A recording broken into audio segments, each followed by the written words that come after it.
B-boy, eto na Ganda. nga. Ano yan? Paano? Alin? Paano kapag nahulog sa'yo ang kaibigan mo? Hala! Ano nga ba ang Ang gagawin mo? Ko? Nila. Nalito. Kapag ganyan, syempre kailangan mong i-explain sa kanya na okay, binavalidate ko naman yung nararamdaman mo for me. Kasi ako na to eh. Kagusto-gusto talaga ako eh. Hindi na to bago sa akin, ganun. Diba? Kailangan mong i-validate yung nararamdaman nila na okay lang yan, nafe-feel mo yan, na walang masama dyan. Pero, ako, towards you, wala. Naranasan mo na. Alam mo sa sobrang precise ng sinabi mo. Naranasan mo na to, no? Oo. Talaga? Maraming beses. Ang yabang! Maraming beses. Sa kayabangan ko din na nila ako gusto. Umayaw sila. Ay, mayabang. Ako sa totoo, ako rin. O, di ba? Nagsama ang mayabang. Nagsama ang dalawang mayabang. Pero, paano mo sinasabi sa kanila na hindi sila nasasaktan? Teka lang, kapag nag-confess sila sa'yo at blinak mo, bagay hindi mo pinayagan, hindi mo binigyan ng chance, magkaibigan pa rin kayo pagkatapos. Oo, actually, talaga? the more na nalalaman kong may gusto sa akin ng isang tao, the more na pinapakita ko sa kanya kung sino talaga ako para ma-turn off siya. Para hindi ko siya, alam mo yun, diretsahang iba-block or ito-turn down. Parang hayaan mong makita kung sino yung ginugusto mo.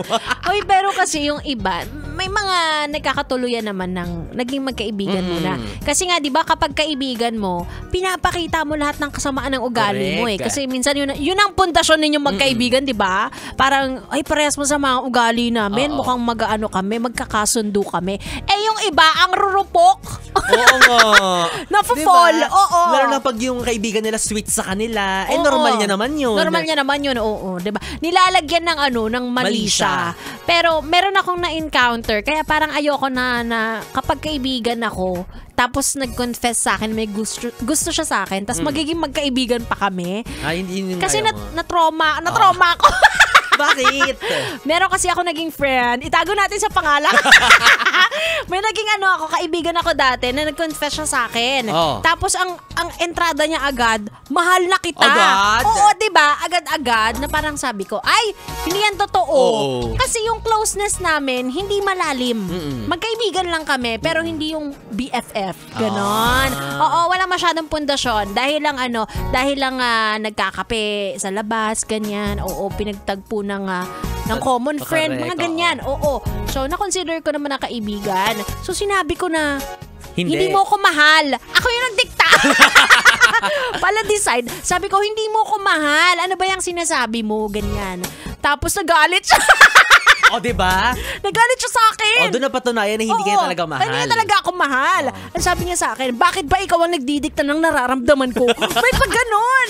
Eh di sabi ko, ay, ang sakit. Oo, para namang ang turing ko sa'yo kaibigan. So, dapat i-take mo to ng constructively. Oo, constructive.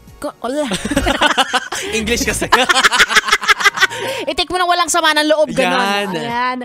Nakakaloka. So, sabi ko, ay, hindi na kami magkaibigan. Ay, ngayon? Oo, hindi na. Buti naman. Blinak na ako. Blinak na ako, oo.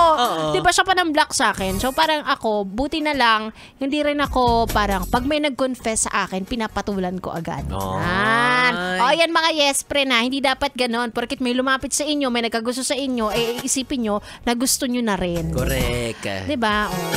Nakakaloka. Para di kayo ma-friend zone. Totoo. At saka, huwag kayong mag-alala, may maaawa din sa inyo. Na totoo. Kaya minsan nakakaloka din natanggapin, lalo na pag sa kaibigan, kasi sayang ang friendship. Correct. Ay, naku. Diba, makikimcho ka yung bog, sinota mo ko eh. Oo, sinota mo ang best friend mo. Ganon. May mga panahon talaga na mas maigi na lang na magkaibigan kayo kaysa magkaibigan. Alam mo, seryoso na! Parang true to life talaga. Hindi ako sanay sa mga ganito. Sige na nga, ipapasa ko na kayo kay Bibo para mas lalong seryoso. Ay, nakalunes pa lang, kaya naman magkita kasi tayo ulit tomorrow. Same time, 6 p.m. to 9 p.m. Nakasama niyo po ako. It's me, Ganda Wanda. Tuloy-tuloy ang ating tugtugan dito lang sa stasyong number 1 Wow. sa Kalokohan. Yun lang. 101.1. Yes, FM Solid.